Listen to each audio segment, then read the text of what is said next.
You think you're brave because you found a lawyer? Tell her to stay away from this matter. Some secrets are better buried with the dead. The old man warned you once. This is the last warning. If you value your life and the lives of those children, stop digging for the truth.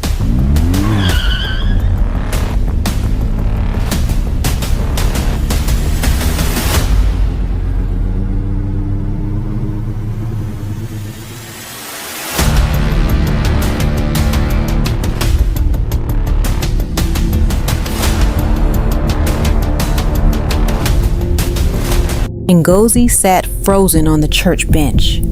The phone had gone silent.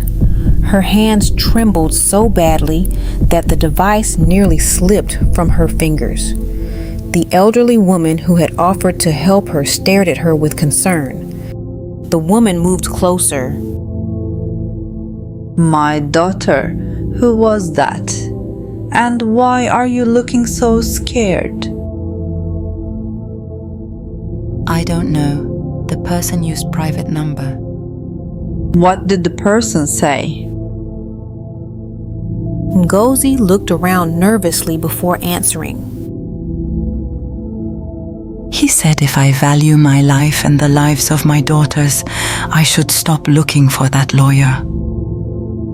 Jesus Christ.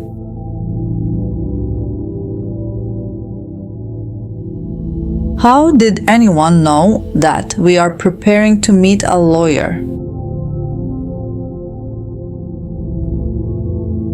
The 5 girls sat quietly beside their mother, hungry and exhausted. Then suddenly, Ngozi stood up. I told nobody where I was. I told nobody that you were helping me. I told nobody that you wanted to give me the lawyer's number. The only person I spoke to was my friend. She was my best friend. She was the person who comforted me when my husband died. She cried with me. She promised to protect my children. She was my best friend. I know who did this. She is the only one who knew where we are, and that I want to meet a lawyer. We just spoke not up to 5 minutes before that strange call. She is a betrayal, a person I called a true friend. She is a backstabber. I will never forgive her. The churchwoman looked surprised.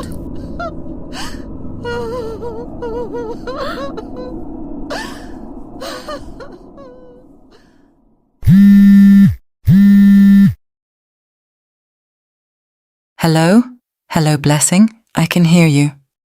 You mean you saw her collecting money from my husband's brothers?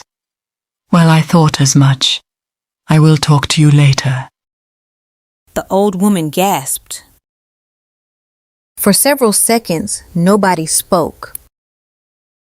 This means you are not safe here in church or anywhere around. I will take you and the children to my daughter's house. She lives in GRA with her family. The house is big and her husband is out of the country. She is very understanding. We need to leave now. You did well. The woman lowered her head. I only told you where she was. Chief Okafor pushed the envelope toward her. And you were rewarded. The woman hesitated before taking it. One of the elders laughed. Money has a way of revealing true friendship. Everyone laughed, everyone except one old man sitting quietly in a corner. He looked disturbed, very disturbed, because he knew something nobody else knew. A few days before his death, Ngozi's husband had secretly visited him. That visit changed everything. Back in GRA, the churchwoman's daughter's house, the elderly woman finally handed Ngozi a small piece of paper.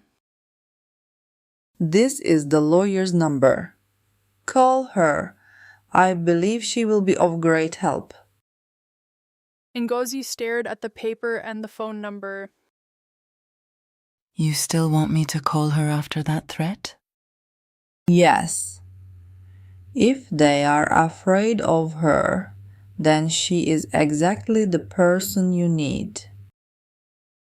With shaking fingers, Ngozi dialed the number. The call connected. Hello! A calm female voice answered. Ngozi introduced herself. There was silence. Then the lawyer spoke. I have been expecting your call. Ngozi almost dropped the phone. What? Your husband contacted me before he died. He said he feared something would happen to him. He left documents with me. What documents? I cannot discuss that on the phone. Come to my office tomorrow. That night, Ngozi and her daughters slept in GRA inside a well-furnished apartment. For the first time since the burial, she felt a small spark of hope. The next morning, they arrived at the lawyer's office. The lawyer opened a cabinet. She brought out a brown file. Inside was a photograph. The moment Ngozi saw it, she burst into tears. It was her husband, smiling, alive. The lawyer opened another document.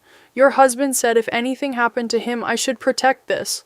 Ngozi leaned forward. What is it? The lawyer lowered her voice. A copy of a will. Ngozi froze. A will? The lawyer nodded. Yes. And according to this will, she stopped. Suddenly her office door burst open. A messenger rushed in. Madam, what happened? The Madam, messenger handed they are over after a your life. newspaper. The lawyer's face changed instantly. What is it?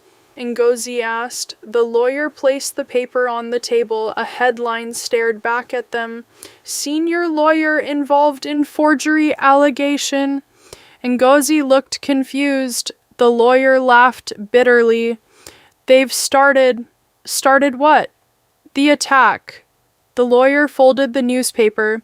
They want to destroy my reputation before I help you. For weeks the battle continued, threats, rumors, intimidation. Yet the lawyer refused to back down. Eventually, she filed a case in court. The village was shaken. Nobody expected Ngozi to fight back, especially not with that lawyer. On the first day in court, the courtroom was packed. Villagers filled every seat. Ngozi sat quietly. Chief Okafor sat on the opposite side, smiling confidently. Then the lawyer stood. My lord, we have evidence that the deceased left a valid will. The courtroom exploded. People began whispering, a will, a real will. Chief Okafor's smile disappeared. The judge ordered silence. The lawyer requested that the original will be produced. Everyone waited. The judge granted the request. The document was submitted to the court registry. Days later, the lawyer went to inspect the court file. She opened it, then froze. The will was gone. She searched again. Nothing. She checked every page. Nothing. The original will had disappeared. The lawyer immediately reported the matter. An investigation began. After hours of searching, a frightened junior staff member revealed something shocking. The document had been removed. By who? The lawyer demanded. The young staff member looked around nervously, then whispered, a court clerk. The lawyer's eyes widened. Where is the clerk? The young man lowered his voice even further. He has disappeared. At that exact moment, far away in another town, a man stepped off a commercial bus, carrying a brown envelope. Inside the envelope was the missing will, and someone was already waiting to collect it. The matter was adjourned to enable the court carry out further investigation into the mysterious disappearance of the will. As Ngozi and her lawyer left the courtroom and headed back to the lawyer's office, neither of them noticed they were being watched. Suddenly, a rough-looking man stepped out from nowhere and blocked their path. His eyes were cold. His voice was threatening. Leave this matter alone, he warned. Stop digging into things that don't concern you. If you value your lives, walk away now. Before either of them could respond, the man zoomed off. The lawyer stood frozen for a moment. She was shocked. She was angry. And for the first time, she realized that the missing will was much more than a simple family dispute. Turning slowly to Ngozi, she said, Mrs. Okafor, what is happening to you did not start today. There are things about the family you married into that you do not know. I have kept silent for years, but I can no longer remain silent. Come with me to my office. I will tell you everything you need to know about the Okafor family. What you are going through today did not start with your husband's death. It did not even start with your husband. The problem dates back to the lifetime of your father-in-law.